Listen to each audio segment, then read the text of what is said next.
এবং সেখানে এক একটা দেওয়ালে এত সুন্দর করে সব ফটো এবং অন্যান্য সব কিছু সাজানো আছে, যা দেখতে দেখতেই সময় কেটে যায়। যেমন রয়েছেন test debutants at Eden Gardens. Eden গার্ডেন্সে কারা কারা টেস্ট ডেবিউট করছে। এরপরেই রয়েছে বিভিন্ন ছবি, তাতে কি লেখা আছে, sweet memories of Eden gardens. তারপরে আরও কিছু নস্টালজিক ছবি, তার মধ্যে জগমোহন ডালমিয়া আইসিসি চেয়ারম্যান, তার ছবি রয়েছে। পঙ্কজ রায়কে এক সময় পদ্মশ্রী পুরস্কার দেওয়া হচ্ছে, তার ছবি। Best one day international bowling figures Eden gardens, তাও রয়েছে।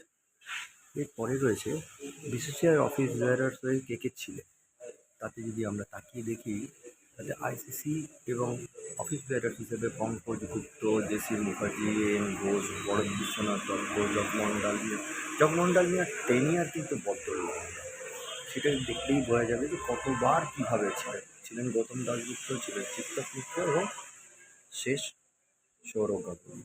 তারপরের জায়গাটা নেই, হয়তো এরপরে যিনি আসবেন তার জন্য নতুন করে আবার লাগানো। এটা হচ্ছে বেঙ্গল ক্যাপ্টেন্সদের ছবি, এবং সেখানে সৌরভ গাঙ্গুলির অনেকগুলো ছবি আমি দেখতে পাচ্ছি, এবং ঋদ্ধিমান সাহা থেকে আরম্ভ করে অভিমন্যু ঈশ্বরন, সুদীপ, অনুষ্ঠিত মজুমদার, দিবদাস গুপ্ত, রোহন, দেবান, গৌতম সিং জুনিয়র, সৌরভ গাঙ্গুলি, সাবা, অরুণলাল, প্রণব রায়, পুতুল নন্দী, কি নেই, সকলেই রয়েছে। এবার আপনাদের নিয়ে যাই এমন একটা ছবি আর কিছু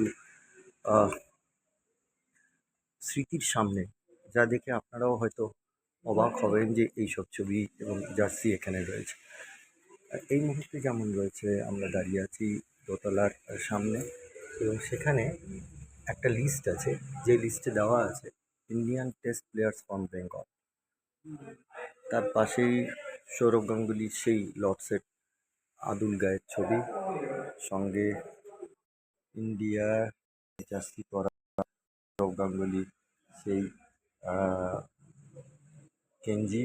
তার পাশে রয়েছে আম্পায়ার্স, যারা এক সময় বেঙ্গলের থেকে আম্পায়ার হয়েছিলেন, এবং পঙ্কজ রায়ের সেই ব্লেজার। এই পাশে রয়েছেন যে ওয়ানডে ইন্টারন্যাশনালে কারা খেলেছেন। কিন্তু এইখান থেকে একটা কোথাও কিন্তু পেলাম না যে ঝুলন গোস্বামী থেকে আরম্ভ করে আরও অনেকে মেয়েরা যারা বেঙ্গলের হয়ে বেঙ্গলের থেকে ইন্টারন্যাশনাল ক্রিকেটে খেলেছেন, তাদের কারোর ছবি, সেটাই খুব অবাক লাগে। জানি না সে কবে উদ্যোগ নেবে।